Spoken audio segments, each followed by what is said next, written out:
Hey agents, Season 2 of Year 7 of the Division 2 is here, and with it comes Retaliation, the latest and greatest PvE mode. In this video, I'm going to break down everything you need to know about it. If you're a new agent or coming back from a break, here's the deal. Retaliation is where enemy factions like the Outcasts or Cleaners fight back in the open world. Your job? Capture and hold control points while waves of enemies get tougher and more aggressive. Unlike regular open world farming, you're on a timer, making every decision count. Alright, so I'm usually a PvP guy, but even I've spent a lot of time in Retaliation. It's fun, challenging, but the rewards can be a little confusing.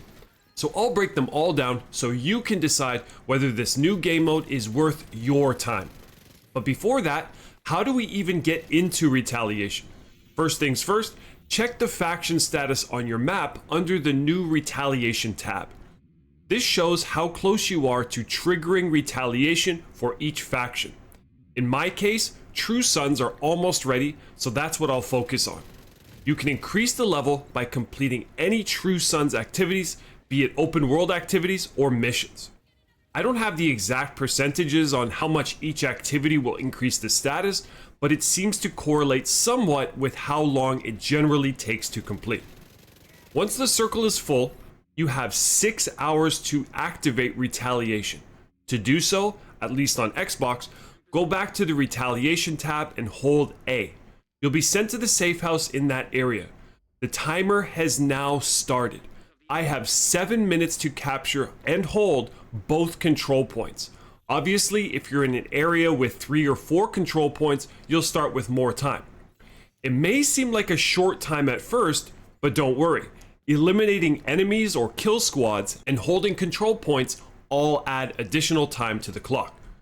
Watch out, there's a kill squad in the area. So on our way to our first control point, we've run into what's called a kill squad. 5 named enemies. Sounds tough, but any decent build will handle them fairly smoothly. You can run away and eventually they retreat, but defeating them gives you an exotic blueprint and adds 3.5 minutes to the timer. So I'd say they're definitely worth the trouble.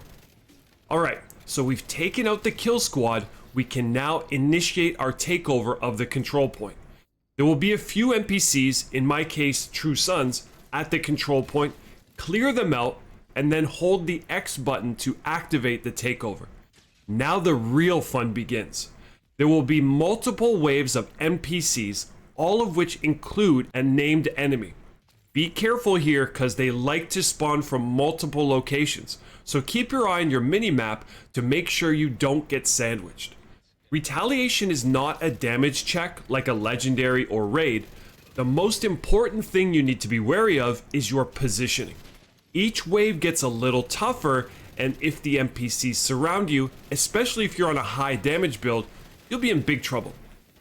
As for respawning, I'm honestly not sure the intended mechanic, as sometimes when I've gone down, it just ended Retaliation, and others, I was able to respawn at the safe house and run back to the control point and continue.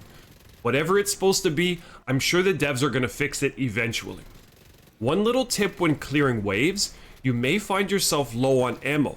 If so, don't completely clear the wave. Leave 2 NPCs up, head over to the ammo box to refill before finishing off the wave, because the next wave will respawn as soon as there is only 1 NPC left from the current wave. As for my build, I'm just running a 4-piece Hunter's Fury with Obliterate, Memento, and a P90. You don't need a specific build, but I prefer some sustainability. So we've successfully taken over all of the control points. Time to reap our rewards. The only problem is, what the heck are all of these things? Dog tags? Broken SHD watches? What do we do with all of these? I'm going to explain just that, one reward at a time. The top reward with the 180, don't worry about, as it's just material points, not physical loot. Next up we have military dog tags. I earned a total of 10 of them this run. These are tied to True Sons, and I can use them to craft exotics connected to that faction. If you're unsure of which exotics are tied to which factions, you can just check it out at the crafting table, or screenshot this table for reference. Let's take a look at St. Elmo's engine.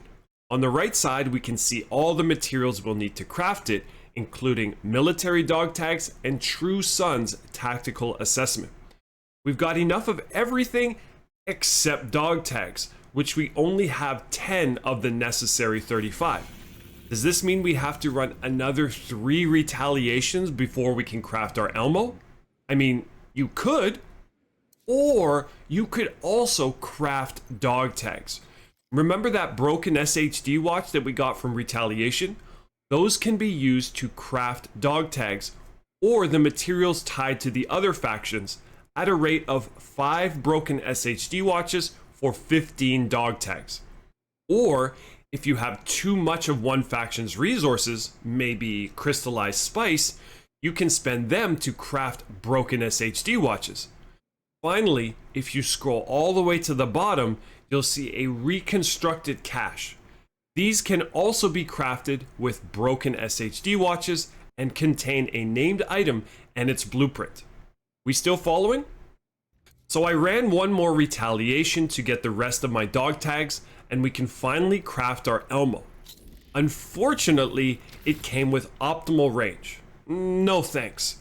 If you're not satisfied with your minor attribute on an exotic weapon, you can recalibrate it. For this, don't go to the exotic tab, but at the top, go to weapons, then tab down to the exotic section and find your weapon. Recalibrating uses your current exotic along with other generic materials to create a new one with random rolls. Recalibrate as many times as you need until you're satisfied with your attributes.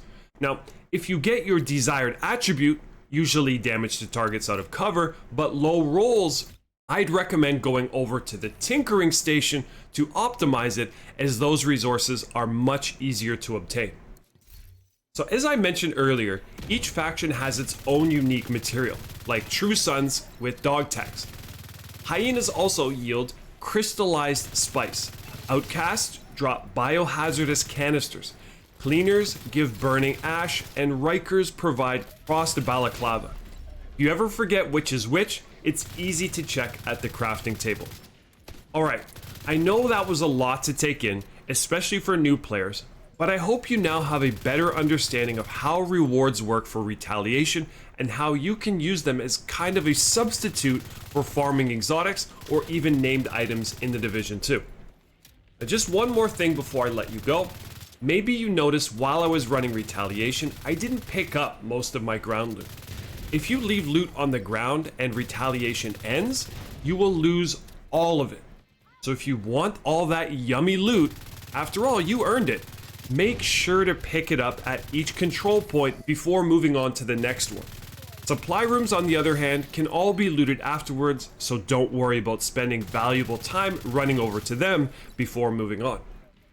On that note, it's time for you to like the video, subscribe to the channel, and go out and run some Retaliation. Hopefully you'll find that exotic blueprint you've been hunting for. Thanks for watching, and have fun out there, agents.